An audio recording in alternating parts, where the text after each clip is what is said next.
جو افیشلز ہوتے ہیں ملازمین ان کو افیشل پاسپورٹ دیا جاتا ہے. پہلے ان کی فیملی بیوی اور بچوں کو بھی افیشل پاسپورٹ دیا جاتا تھا، مگر اب ان کے بچوں کو افیشل پاسپورٹ دیا نہیں جا رہا، جبکہ جو افیسرز ہوتے ہیں ان کو ڈپلومیٹک پاسپورٹ جاری کیا جاتا ہے کیونکہ وہ ان کے پاس ڈپلومیٹک اسٹیٹس ہوتا ہے. مگر اب جو ہے وزارت داخلہ کی جانب سے جو ہے یہ ایک نوٹیفیکیشن جاری کر دیا ہے جس میں یہ احکامات جاری کیے گئے ہیں کہ وزارت خارجہ کے جو افیشل پوسٹنگ پر جائیں گے ان کی فیملی کو افیشل پاسپورٹ نہیں دیا جائے گا، جس کی وجہ سے وزارت خارجہ میں ملازمین جو ہیں وہ نہایت ہی ذہنی دباؤ کا شکار ہیں اور ان کی پوسٹنگ ہوئی ہیں مگر ان کی فیملی کو افیشل پاسپورٹ نہیں دیا جا رہا. اور جو لسٹ ہے وہ انٹیریئر منسٹری کو بھیجی جاتی ہے فارن آفس کی جانب سے.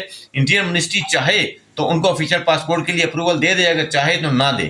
اب اس میں پہلے یہ ہوتا تھا کہ جو فیملی پوسٹنگ میں جاتے تھے امپلائیز ان کو ڈائریکٹ ہی امیگریشن پاسپورٹ کو ڈائریکٹر جنرل 20 گریڈ کے جو فارن آفس کے افیسر نومینیٹ ہوتے تھے وہ لیٹر جاری کرتے تھے، اس پر انہیں افیشل پاسپورٹ جاری کر دیا جاتا تھا. مگر اس قانون کو اب تبدیل کر دیا گیا. جب ان سے رائے لی گئی اور معلوم یہ ہوا کہ وزارت داخلہ نے اس پر پابندی اس لیے لگائی ہے کہ افیشل پاسپورٹ کا مس یوز ہو رہا تھا. ان کے جو امپلائی کے جو بچے ہوتے تھے وہ وہاں افیشل پاسپورٹ کو مس یوز کرتے تھے، وہاں سے وہ مشن سے اپنے ویزا لگوا لیتے تھے، کینیڈا کے ویزے، یورپ کے ویزے یا امریکہ کے ویزے، تو وہ پھر واپس نہیں آتے تھے، اپنے بچوں کو وہاں چھوڑ دیتے تھے اور واپس ہی آ کے ہیڈ کوارٹر کو جوائن کر لیتے تھے. اور کچھ سرکاری جو ملازمین ہیں وہ بھی وہیں پر سیٹلمنٹ کر لیتے تھے، جس کی وجہ سے مس یوز ہو رہا تھا. تو انٹیریئر منسٹری نے اس پر پابندی لگائی، انٹرنیشنل سطح پہ کمپلینٹ بھی ان کو لائی گئی. مگر یہاں پر میں آپ کو ایک بات بتاتا چلوں کہ یہ صرف من گھڑت کہانیاں ہیں.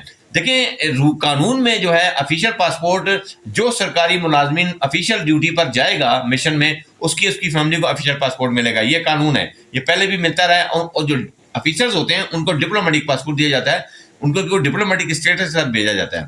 اب یہاں پر آپ دیکھیں کہ ہمارے ملک میں ان ملازمین کے لیے تو قانون بنا دیا گیا ہے، مگر میں بھی پوچھنا چاہتا ہوں کہ ہمارے ملک میں وہ بیوروکریٹس کئی ایسے ہیں جن لوگوں نے اپنے بچوں کو بیرون ملک میں لے کے گئے اور وہاں پر ان کو چھوڑ دیا، وہاں پر ایجوکیشن حاصل کر رہے ہیں اور وہاں پر انہوں نے نیشنلٹیاں لے لی ہیں، وہاں کے پاسپورٹ لے لی ہیں، مگر آج دن تک کبھی ان کی پوچھ انٹیریئر منسٹر نے نہیں کی. کئی ایسے واقعات ہیں. سینٹ میں ایک جوائنٹ سیکرٹری ہے، وہ افیشل پاسپورٹ ڈپلومیٹک پاسپورٹ تھا ان کے پاس، وہ گئے ہیں اپنے بچوں کا افیشل پاسپورٹ لیا اور وزارت خارجہ سے ویزا نوٹ لے کے وہ گئے ہیں بیرون ملک، وہاں پر سیٹل ہو گئے، جس کی کمپلینٹ ڈپٹی پرائم منسٹر وزیر خارجہ اسحاق ڈار تک لی گئی ہے.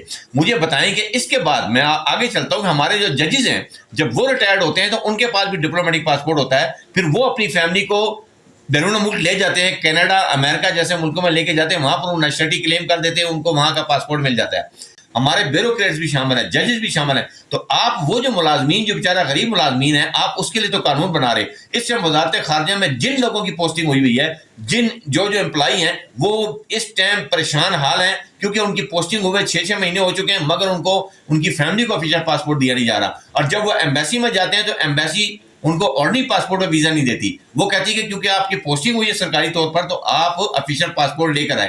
یہ اس ٹائم وزارت خارجہ میں کہانی چل رہی ہے.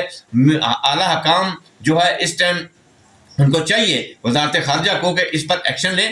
ڈپٹی پرائم منسٹر وزیر خارجہ اسحاق ڈار انٹیریئر منسٹری کے ساتھ رابطہ کر کے اس کو بحال کروائیں تاکہ جو ملازمین کی پوسٹنگ ہوئی ہے وہ جا سکیں اپنی فیملی کے ساتھ